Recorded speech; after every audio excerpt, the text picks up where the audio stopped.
પુરાણો દરમિયાન દ્વારકા આર્ય દ્વારા સૌરાષ્ટ્રમાં રાજધાની તરીકે સ્થાપના કરી હતી. મથુરાથી સ્થળાંતર કરનારા યાદવ જ્યારે શહેર કૌશાથલી તરીકે ઓળખાતું હતું ત્યારે તેમના રાજ્યની સ્થાપના કરી હતી. આ સમયગાળા દરમિયાન શહેરનું પુનઃનિર્માણ કરવામાં આવ્યું અને તેનું નામ દ્વારકા રાખવામાં આવ્યું. મૂળ લોકોની મૈત્રીપૂર્ણ વસ્તીએ પણ કૃષ્ણને દ્વારકામાં પતાવટ કરવા માટે પ્રેરિત કર્યો. જ્યારે તેમણે મેદના રાજા જરાસંધ સામે લડ્યા બાદ મથુરાથી પીછેહટ કરી. આ રાજ્ય યદુવંશી સામ્રાજ્ય તરીકે પણ ઓળખાય છે. ઉગ્રસેના દ્વારા સ્થાપવામાં આવ્યું હતું.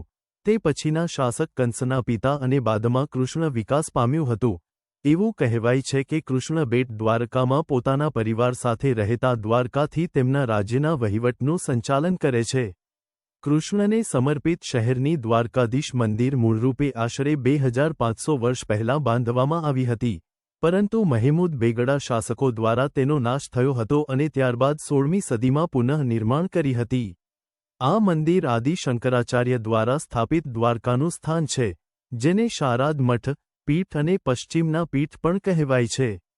4 પીઠમાં સંસ્કૃત ધાર્મિક કેન્દ્ર. હિન્દુઓ માટે મહત્વપૂર્ણ યાત્રાધામ તરીકે દ્વારકામાં કેટલાક નોંધપાત્ર મંદિરો છે, જેમાં રૂકમણી દેવી મંદિર, ગોમતી ઘાટ અને બેટ દ્વારકાનો સમાવેશ થાય છે. દ્વારકાના જમીનના અંતસ્થાનના બિંદુ પર દીવાદાંડી પણ છે. દરિયા કિનારે અને અરેબિયન સમુદ્રમાં બંને પર દ્વારકા ખાતે પુરાતત્વીય તપાસ ભારતના પુરાતત્વીય સર્વેક્ષણ દ્વારા કરવામાં આવી છે. 1963માં જમીન પર કરવામાં આવેલી પ્રથમ તપાસમાં ઘણા કલાકારોએ બહાર નીકળ્યા. દ્વારકાના દરિયાકાંઠાની બાજુમાં 2 સ્થળોએ કરાયેલા ખોદકામથી ડૂબી રહેલા વસાહતો, મોટા પથ્થરથી બાંધવામાં આવેલી જેટી અને 3 છિદ્રોવાળા ત્રિકોણાકાર પથ્થરનું એન્કર બનાવવામાં આવ્યું હતું.